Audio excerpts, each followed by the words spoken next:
These two blue-eyed funk machines are going to find themselves popping and locking their way to the championship in Montreal.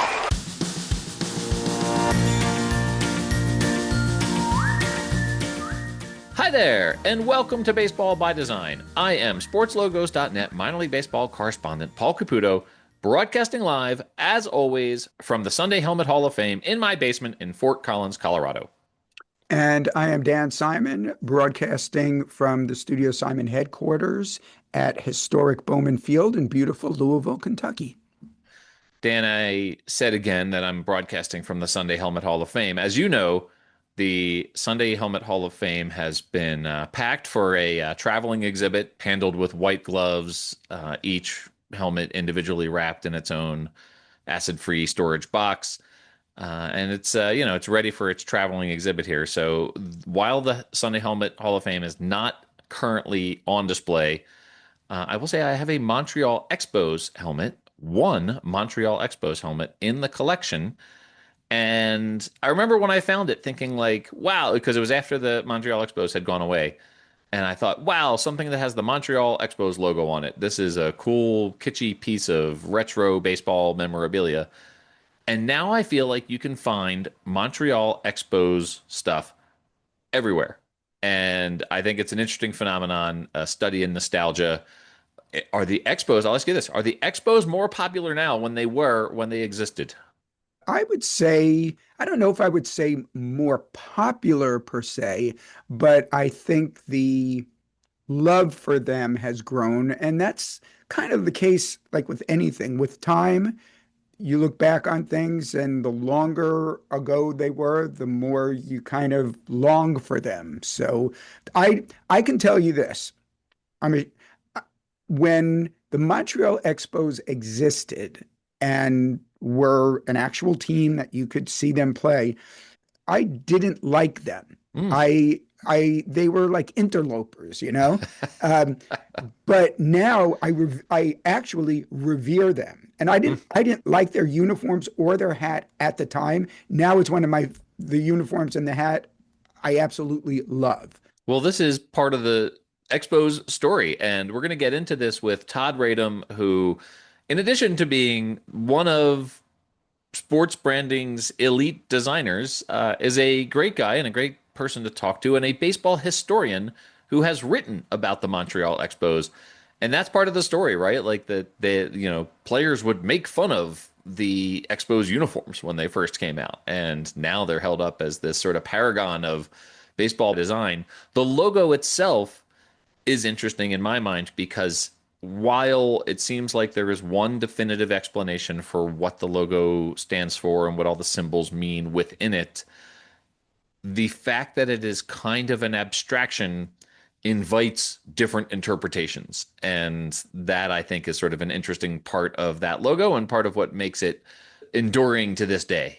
And speaking of enduring, the cap, the quote unquote pinwheel cap, Yeah. was unprecedented for certain in Major League Baseball and minor league baseball. It was unprecedented and probably at the time by many ridiculed. Now, I can't tell you how many caps I have designed for minor league baseball clubs that that Expos cap was the inspiration for. And other designers and teams do the caps like that as well. I think of that Expos cap whenever I have a Jersey Shore Blue Claws cap that isn't just a pinwheel. It's meant to evoke a beach ball where each of the panels is a different color and it's meant to look like a beach ball. And it's definitely inspired by that old Expos pinwheel cap. Dan, I have a great conversation with Todd Radom coming up next. In the meantime, you will be back with a studio assignment stumper on the other side. You're darn tootin', I will.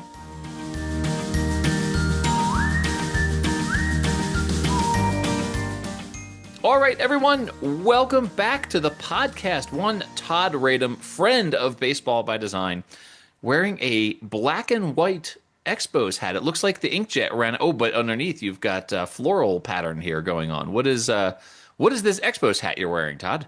It's just a cool Expos hat, Paul. It is a fashion hat. It is all white, to your point. A black and white Expos logo, just very monochromatic. Side patch featuring the something that I actually designed. I love this. in kind of funky colors. It's just a fashion cap. I love Expos it. are eternally fashionable. That's what it's all about. I want to start before we get into, the obvious question that everyone always wants to ask is, what does it actually mean? What are the actual letter forms? What is this symbol? Before we get into that, I want to talk about that ethos. I want to talk about the mythology of this Expos logo that has gone from, when it was introduced, and you have written about this. You've written about this on your blog on toddradom.com. You've written about the Expos logo in both of your books, in Winning Ugly and The Ballpark and Beyond. Clearly, this Expos logo is something that has interested you over time. When it was introduced, it was in some cases openly mocked by other players, by baseball fans. It was not necessarily well received. John Hodgman says nostalgia is a toxic impulse, but here we are all these years later. The Expos haven't existed for 2 decades. I saw children on the Jersey Shore boardwalk wearing Montreal Expos caps, right? Like this Expos logo is still very much alive and I would say beloved, right? Like I would say that, this is one of the more popular logos in the history of Major League Baseball. How did that transformation happen? Well, the fact that they ceased to exist in 2005, and the fact that that occurred at a time, it sort of coincides with this unsettled moment for the world, which continues unabated going forward. But you use the word nostalgia, and I think that's perfect. It is from a time and place that no longer exists. There are not complex feelings attached to it, unless you're a spurned Expos fan, of course, which then it takes on a bit of a different meaning. But listen, it's cool looking. It is not a mark or a look that was done formulaically. It stands out because it's different and it's an interesting conversation piece, I would say. And to your point, if you've got kids on the Jersey Shore boardwalk sporting Montreal Expos stuff, they were never alive while the Montreal Expos were alive. They couldn't name the 1994 starting lineup for sure, but it's just cool looking, and Yeah. that's what kind of matters. I have an Expos cap, which is, fairly unusual, because that was a rival of the Phillies in the National League East, right? Like this was a rival team. Yeah.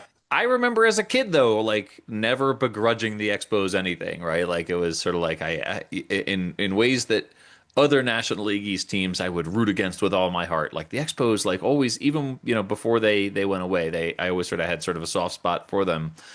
Before we started recording, you compared the mythology of the Expos logo to that of the Hartford Whalers. You sort of lumped the two of them together, and I think there's a lot in. I agree that there's a lot in common between those. How do you draw that parallel?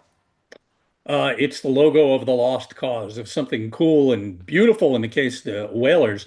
I think that the Expos logo is just has, indisputable charm and pedigree, but the Whalers, as you know, and most of your listeners know, that is considered the blue chip standard of sports logos. I don't know that we could say that about the Expos. It's cool in its funkiness, but again, there's a mystique and an aura that surrounds these franchises that haven't existed in decades. And you and I might remember them, but again, going back to that kid on the boardwalk, this is just something cool that you would not see today. Think about our most recent sports logos that have been launched. A couple of WNBA logos might come to mind because we're really not seeing much with a lot of the other leagues. But by and large, they're very safe. They occupy a very safe space. The Expos and the Whalers, I think you would agree in both instances, is the complete antithesis of space. They're kind of funky and different, and they're outliers in that respect. I think the Whalers logo is recognized for its cleverness. The counterform letter H is, people see that usually right away, or if they don't, once it's pointed out to them, they see it and can never unsee it. This Expos logo, has been the subject of conspiracy theories, or at least counter theories to what the team put out there. As you noted in your writing, the team never fully acknowledged, okay, here's what it stands for 2 decades, right? Like they let that logo stand and let people try to interpret it. Before we get into, sort of why and how they did that, what are those explanations? What's the top level? What does the team say? What are some counter theories? And then, what are some of these other even like maybe what conspiracy theories? Let me go back for 1 second, Paul, and I Okay. just thought about this. The both the Expos and the Whalers, the Expos, of course, never won a World Series. The Whalers never won a Stanley Cup. I Yeah. think that plays into it too. To answer your question, though, well, it's really pretty simple. The overall mark is an M, a mod, quote unquote M. It was done in 1968. Team took the field in 1969. It is italicized for movement, and very simply, it contains an E for Expos and a B for baseball. So if you look left to right, it is an E and a B, and the entire thing forms an M. That is not an L in the middle, by the way. There is nothing to suggest that. Although people on the internet, just imagine this, are very assured, self-assured that it's Expos Le Baseball. Why would that be? It doesn't make any sense. It makes no sense whatsoever. It is just, and if you think about, I mean, and actually looking at it in monotone confirms this. There's a void where that quote unquote L would be, so that your eye is actually drawn to the E and the B. Now, the conspiracy theories revolve around the fact that, oh, it's Expos Le Baseball. Let's just like put that off to the side because it's ridiculous. That is the initials of Charles Bronfman, the founding owner of the ball club, or one of his children. I mean, just don't go there. Don't go there. But as you said, the initial reports in the news after this logo was unveiled was centered around the fact that it is, as I said at the beginning of this screed, an M, a mod M, italicized for movement, containing an E and a B. Hard stop. That's it. So you are a firm believer that these other theories are just extrapolations, they're fan fiction. Uh, I think that there's one thing that you really need to consider. The logo was designed by a very prestigious Toronto-based design and advertising firm called Stewart and Morrison. Stewart and Morrison created the logos for Air Canada, still used today. TD Bank, which is on the Toronto Blue Jays uniforms, still used today. Expo 67, I believe, the World's Fair in Montreal. Don't quote me on that. But anyway, this is a serious Mad Men style advertising agency at the time. So they're not going to lean into any conspiracy theories. They are going to sell this as a marketable piece of work. They're not going to attach any bizarre stuff to it. This firm, again, with the logos that I cited, Air Canada, TD Bank, they were all about creating something very modern and brief, elegant design with brevity. And that was very much the imperative of the moment in corporate design at that moment. Now, listen, it's not bleeding really into sports design. They were really outliers. Mhm. And I could talk about that at length. But yeah, no, they wanted to make a quick impression. This is the space age, it's the TV age.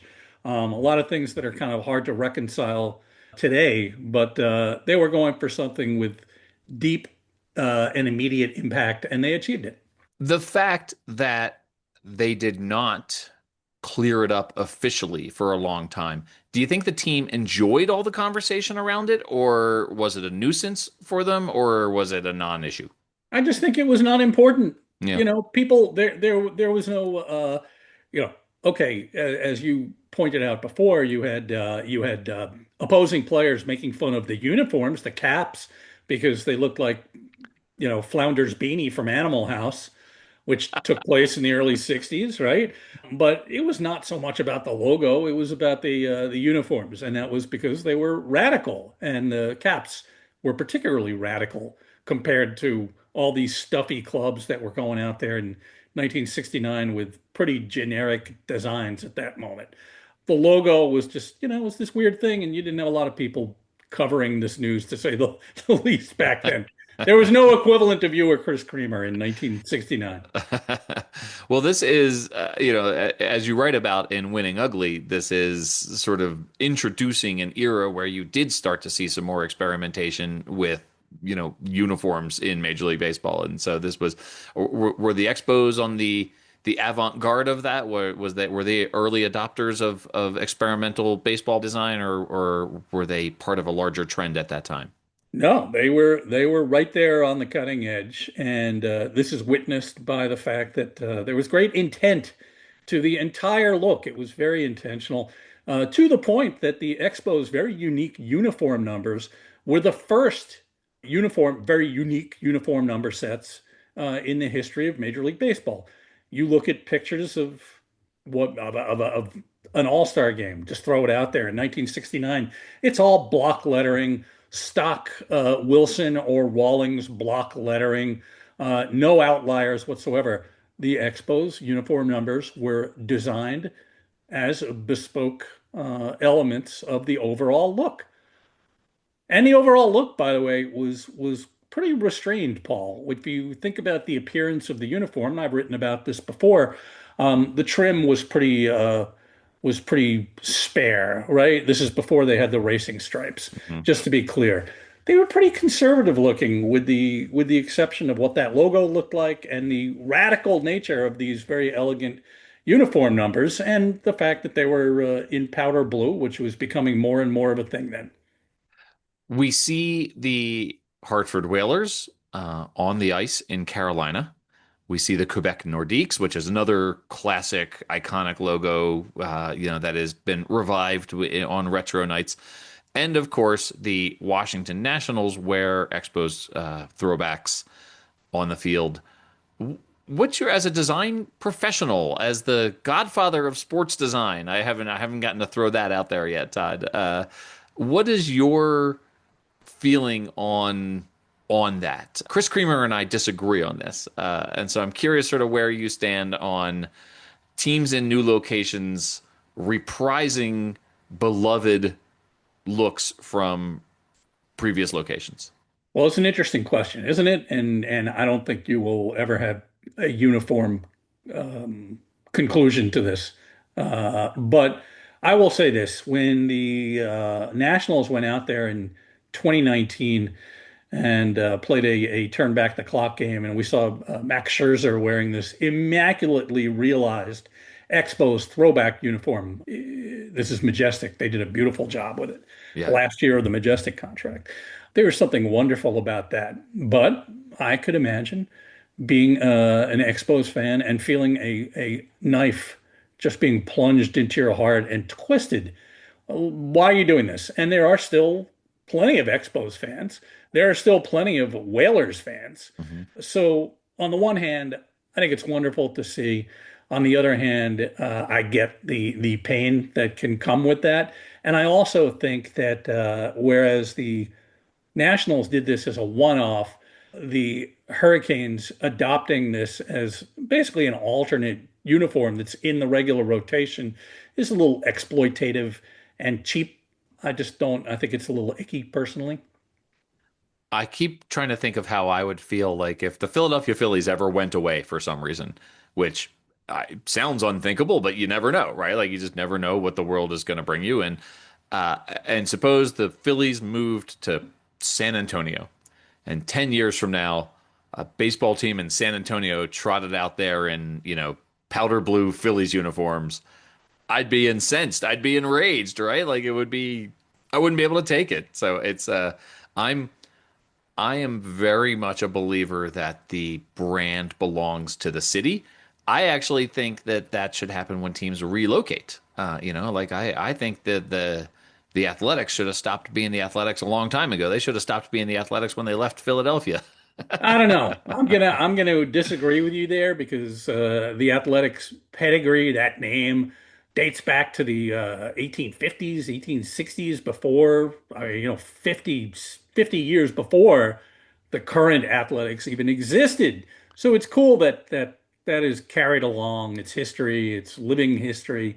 Listen, there are exceptions for this. The journalist June Lee, who terrific journalist. He used to be with ESPN, but he has a terrific YouTube channel, and you may have seen it. I would totally recommend this to anyone. Just kind of a history of the tortured non-linear aspect of the Charlotte Hornets. Oh, Not being the Charlotte Hornets, they were the Bobcats, but the actual Hornets moved to New Orleans and blah blah blah, and how these names and histories get reclaimed. The Baltimore Ravens, Cleveland Browns discussion, all of this. Whereas it was pretty straightforward at one time. The Brooklyn Dodgers moved to Los Angeles. They want to retain that Dodgers name because of the fact that there's familiarity and there's equity attached to this, and it didn't matter. Same with the Lakers. There yeah, are no lakes yeah. in Los Angeles like there are in Minneapolis, but you're carrying over something different. It was a very different age, Yeah. and anyway, that could be a whole nother It episode. sure could. Well, But for check out the me, June Lee video because I think I would, as I said, highly recommend it. all right, I will absolutely. I'm not familiar with it, so I'll check it out. This question of relocation is pertinent right now because you were involved in the branding for the Washington Nationals when that team debuted in 2005. I guess you were involved in the design work long before 2005.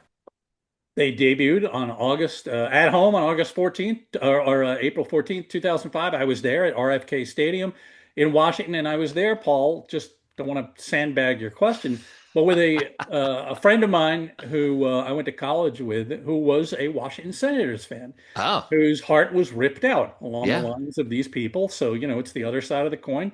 yeah, And we're sitting there at RFK Stadium, and he said, I haven't been here for a baseball game in 33, 34 years. yeah, I'm seeing ghosts. I went here with my uncle who's long dead, yada, yada, yada. yeah. This is a wonderful day, but it's filled with, some strangeness. And anyway, Was your friend there in 1971 when they gave out wooden slats to all the fans, and then the he was fans used not them there to? that day. No. And I actually have a chapter devoted to that in the ballpark and beyond. It was one of the uglier. You Yeah. talk about nostalgia being a powerful narcotic. Well, Yes. anger is perhaps even more powerful. We saw that at Connie Mack Stadium as well. The Philadelphia fans tore apart Connie Mack Stadium. The Senators fans tore apart RFK, and that was a team that left twice. They left twice. They left in 1960, and then they left again in 1971.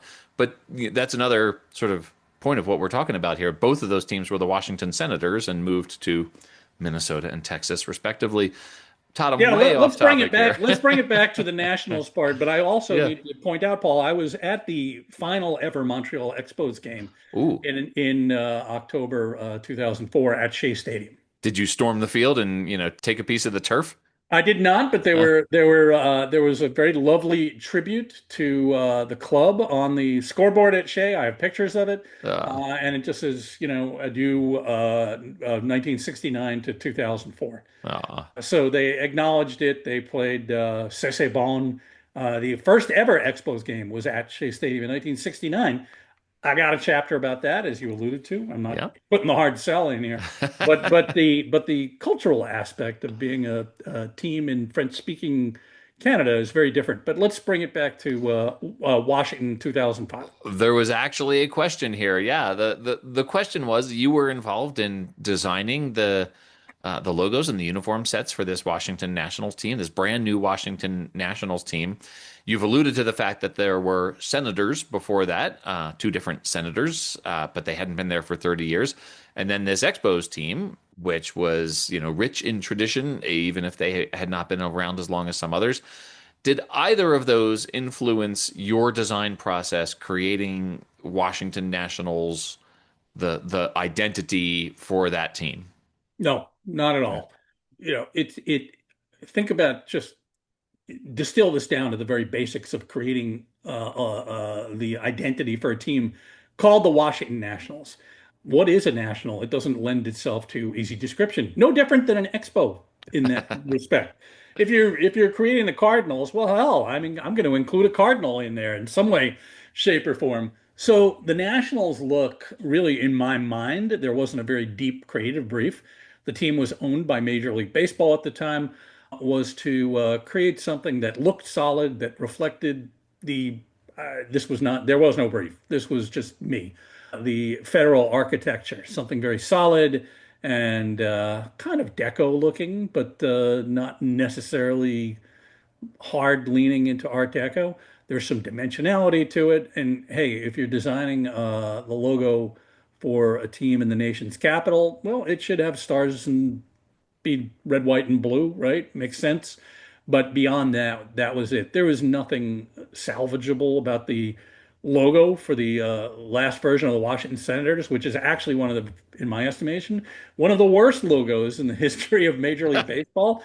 Look it up. It's just ridiculous. So, yeah, and just to further all of that, it was pretty clear to everyone, just publicly, the Expos are running on fumes, unquestionably. By fall of 2004, it was untenable, and Major League Baseball was going to find a way to relocate them. There was a spirited debate. You know this. I just want to fill in the blanks a little bit. Sure. And there were several communities that were in the running for this relocated franchise. Major League Baseball had not there was no franchise that had been relocated in MLB since the Senators left for Texas in 1971. Anyway, not much of a template for any of this is what it's all to say. Washington lands the team, and things really moved pretty quickly. I commenced work on this identity on a laptop in a hotel room in Boston during the World Series of 2004, which was a pretty epic World Series. An epic World Series and an incredibly tight turnaround. I mean, that's you can't do a minor league baseball logo in less than 2 years anymore. So the fact that you started in October of '04 for a team that played its first game in April of '05 is pretty remarkable. Well, and the identity was launched in mid-November. It was before Thanksgiving. So think about the time frame involved, and there was a very limited amount of stuff that got released. In I'm tempted to say it was around the 20th of November. It might have actually been the 20th, but the run up to that was crazy. And okay, here's what the logo is. We're gonna roll out the uniform shortly thereafter. And yeah, it was an unprecedented kind of thing, but it can be done, Paul. All of this, like, we're going to take 3 years and blah blah blah, and this is meant to be this, and like, Yeah. nope, doesn't Yeah. have to be that way. Well, the Expos are obviously an incredible story. That brand is such a great conversation piece. I will say this also, Paul. I recall a Canadian newspaper article that got quite a bit of press just a couple of years after the Nationals were established about the mystique that we're talking about of the Expos logo and how it started to enjoy a second life Yeah. pretty within a couple of years Yeah. of the team having moved. Now, that's not the case with every moved team. Let's Right. face it, Yeah. right? Go to more recent examples. I don't know, in the NHL, the Coyotes.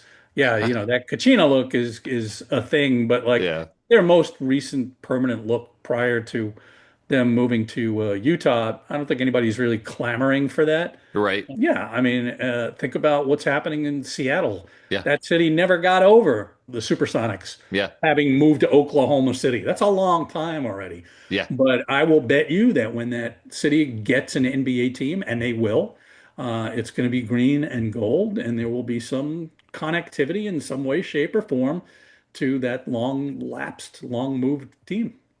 I actually owned a Sonics t-shirt for some time, and then I think it was too big and I got rid of it. But I got to find myself another Sonics t-shirt there. It's out there waiting for me. Todd, I've done it again. We were all over the place with this conversation. I knew we would be. The only thing missing was a couple of beers at the Frankfurt Hall. Yeah. That Maybe was to be continued is what that's all about. Bring your Expos hat. We will, we can, you can't get Labatt's there. Did you ever go to an Expos home game, Paul? I did in 2001. They were playing the Reds, and my fellow University of Richmond alum Sean Casey was playing for the Reds at that time. The mayor. And the mayor, exactly.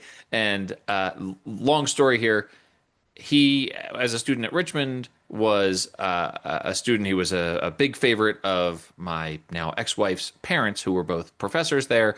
And so we had a connection to Sean Casey, and he said, "Oh, come down and meet us. You go to this elevator." And so we actually got into the bowels of Olympic Stadium, and then we're never able to quite figure out how to actually make the connection. And we told some people, like Sean Casey told us to come down here, and they're like, "Oh, hang on just a second," and it never materialized. But we did get to see the bowels of Olympic Stadium after a pretty depressing, underpopulated game in 2001 at Olympic Stadium. They were already suffering the effects of all the circumstances that would lead to their move at that point, and so It was a slow burn for sure. It Now was. I'm picturing what do the bowels of Olympic Stadium look like today? And Yubi actually, is the mascot for the Montreal Canadiens, so he would not be down there. Right. It's kind of like Gritty living in some subterranean lair in South Philly with a fridge full of, Yingling. cheesesteaks and Yingling, right? Or, yards or something. But yeah, that'll be another episode, the bowels of Olympic Stadium. And mascots, it's a whole other line of conversation that we could be having on Baseball by Design. Yuppie was a great one, or is a Well, great and one. and again, I hate to keep doing this, but in the ballpark and beyond, there is the Hall of Fame of discarded mascots, and the Expos' first mascot was named Suki, Souki, a Star Wars kind of like Mr. Met Yeah. in a Star Trek costume of some sort, and very unpopular. A columnist called him Monsieur Foul Ball. Monsieur Falball, I like it. As a French major in college, the whole Frenchnicity of the Expos is something that I appreciate here. So I did also see on that same. We tried when we were first married. My wife and I tried to move to Montreal, and we were there for about 6 to 8 weeks. And we did see both an Expos game and a Quebec Capitale, and the Quebec Capitale are still around. Oh, very nice. And Yeah. and the last word on Expos, unless you want to keep this rolling, Chris Creamer and I visited the site of Parc Jarry in 2021, and it's a tennis complex. But the swimming pools, very famously out in beyond the outfield, those are still there. There are still parts of the original structure. It's been added onto and improved over the years, but you could still make out the press box from when the Expos were there, and Rue Gary Carter is on Rue Gary Carter. So highly worth a visit. I thought after we got to hang out in Philadelphia on All-Star Game Week that I would have less FOMO every time I heard about you and Chris Creamer doing something without me. So it's not the case. But we did get to have a great time there in Philadelphia, hung out in Fishtown, hung out at your home, got to go up on the roof and check Don't out the dox me, Paul. skyline. Don't dox me. Fishtown. Todd lives in Fishtown. All right. I'm going to bleep like every other word in that. So, Todd, we've had a whole episode about your new book already. So I'm guessing that listeners of this podcast know. But for those who are just hearing for the very first time because they were super interested in the Montreal Expos and wanted to hear all about them, where can folks find the Ballpark and Beyond? Wherever books are sold.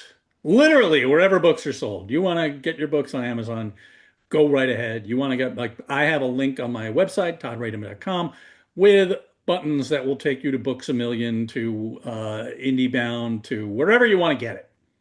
I got my copy at Celia Bookshop in Swarthmore, Pennsylvania, where my sister-in-law Jody works. So that was my way to support small bookstores. And of course, The Ballpark and Beyond is not your only book. There is also Winning Ugly, which came out in 2018. Is that right? That's correct. Okay, 2018. And Winning Ugly is a great compendium of articles about, in total, it sort of tells the history of baseball uniforms, but it does so in small increments about individual uniforms over the course of the history of baseball. So both of those books, if you're a fan of baseball branding and design and logos and uniforms, if you don't have those books already, you are missing out. Go get them. In the meantime, Todd, thank you again. Always fun to talk to you. I was like, for the listener, I did text Todd and say, can we talk for like 15 minutes about the Expos? And here we are like 45 minutes later. It could be a year-long discussion about the Expos logo, Paul, but it's always good to see you. Great to see you. And next time, maybe this will be over a beer in Frankfurt Hall. C'est bon. Si c'est bon. Merci bien, Todd.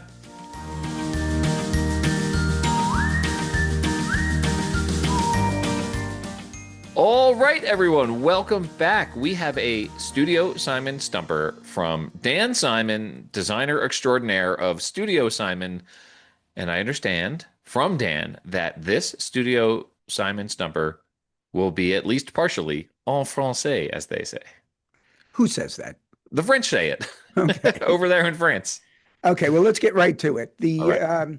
Maybe you spoke about this with Todd, but the Montreal Expos ballpark from their inaugural season in 1969 through 1976 was Jarry Park, or Parc Jarry in French. For any sticklers out there, technically the name of the ballpark was Jarry Park Stadium, or Stade Parc Jarry in French, because the name of the public park in which it was located was Jarry Park. So it's really Jarry Park Park, but they called it Jarry Park Stadium. And because it was in a public park, there were things in this park other than the stadium. So our Studio Simon Stumper today asks, what park feature was famously located beyond the right field fence at Jarry Park? Was it a golf course? Was it a swimming pool? Or was it a petting zoo? Well, let me say we did mention Jarry Park because Todd told a story about how he and Chris Creamer went there, and he actually sent me a photo of the two of them wearing Montreal Expos caps at Jarry Park. I don't recall that Todd and I talked about a golf course, a swimming pool, or a petting zoo. So I'm just going to pick the one that I think is the most fun, and I think a petting zoo would be the most fun thing to have outside a baseball stadium. So I'm going to say that beyond the right field wall of Jarry Park Park was a petting zoo. When I asked this question, I asked what park feature was famously located beyond the right field fence. So when I said famously, when I chose to say famously, it was because I actually thought this was a fairly well-known thing.